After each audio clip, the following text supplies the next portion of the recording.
Jonas eta hozkailu beldurtia.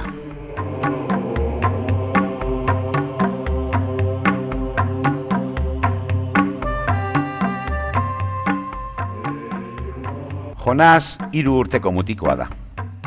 Gaur, amak etxean bakar-bakarrik utzi du. Bakar-bakarrik sukaldean. Berehala nator, esan dio amak. Olioa erosi eta banator salto batean. Jonasek atzamarrez burua azkatu eta pentsatu du.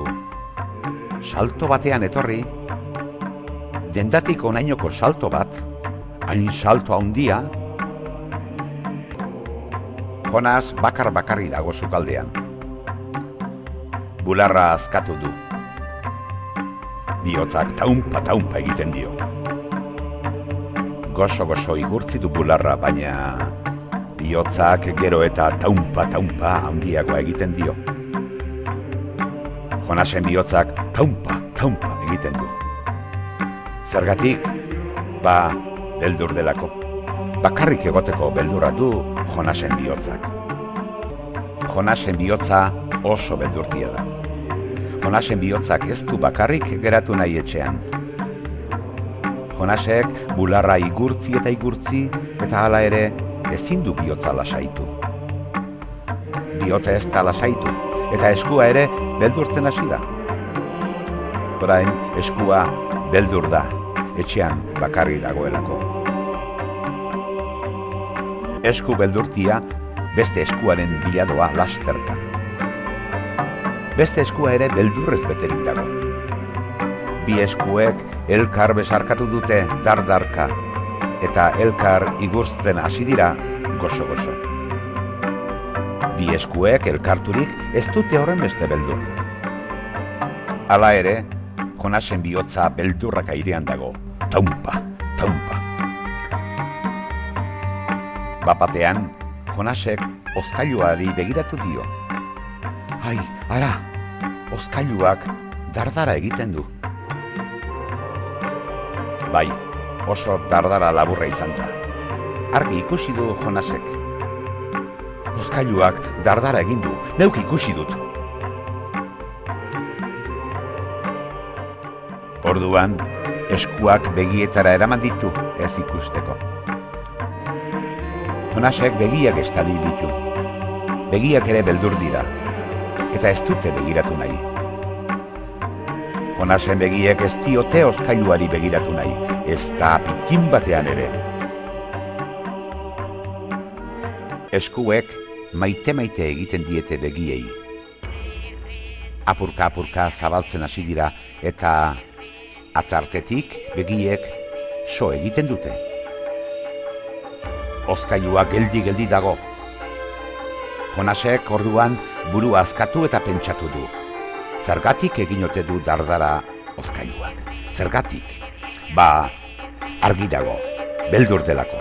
Hozkailua ere beldur da. Jonasen eskuek gehiago azkatu dute burua, eta beste galdera bat pentsatu du. Ai, eta zeren beldur ote da hozkailua, Zeren beldur? Bakarrik egotearen beldurrez, noski. Askotan egoten da bakarrik, lasai asko. Zeri ote dio beldur hozkailua, Zeri? Eskuek gehiago azkatu dute burua. Ai, zer egoten da hozkailuan? Janaria. Eskuek gero eta indar handiagoz azkatu dute burua. Orduan, zeren beldur da hozkailua, norbaitek janaria lapurtuko te dion beldur. Jonasen eskuak azka eta azkari dira buruan. Eta zeinek lapurtuko dio janaria. Zein ibiltzen da beti goze, letagin zorrotzekin, Zein? Orain eskuek buruari eusten diote. Zein dago oraintxe bertan hozkailu barruan den-dena jaten, Zeinek ikaratu du hozkailua? Jonasen eskuak bizkor jaitsi dira ahora. Eta ahotik oilu bat irten da. Otsoa dago hozkailu barruan. Jonasek rau egindu jausi eta bere gelara doa harin. Atea itxi eta ohe azpien ezkutatu da. Jonasek belarrietara eraman ditu eskuak, ez du ez zerrentzuten. Eta otsoa Jonas jatera etortzen bada?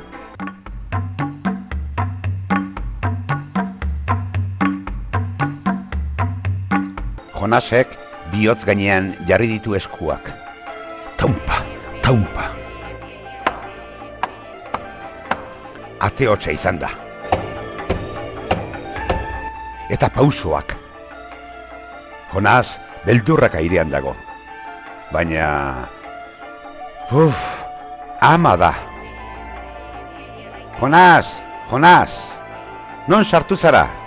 Etorri naiz. Jonas ohe azpitik irten eta amaren gana doa bizkor.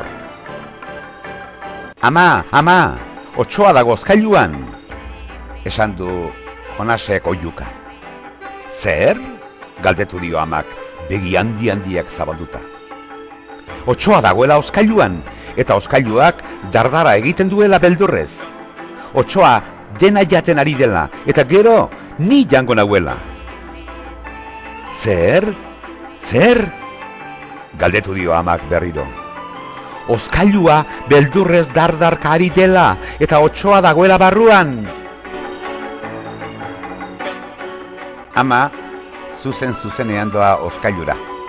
Ez ireki, egin dio oihu Jonasek. Otsoa dagoela. Amak berriro irribarre egin eta hozkailua ireki du. Jonas mai azpian gorde da. Amak dei egin dio. Zatoz, Jonas, begira, ez dago otsorik. Jonas mai azpitik irten eta amaren ondora joan da. Egia da, hozkailuan ez dago otsorik.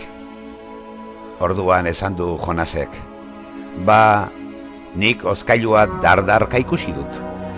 Eta dardara beldurragatik egiten da.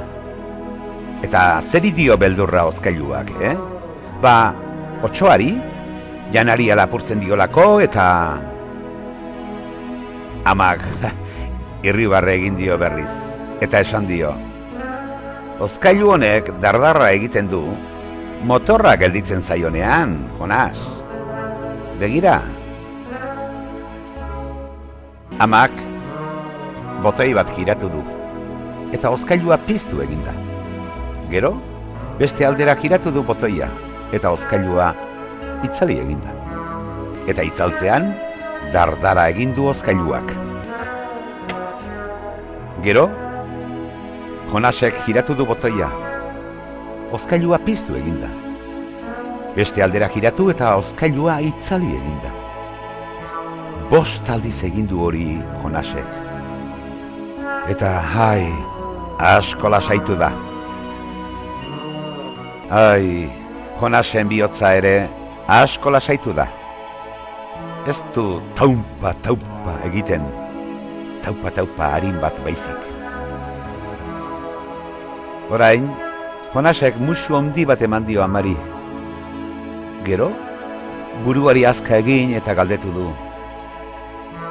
Ama, eta nola egin duzu salto dendatiko naino?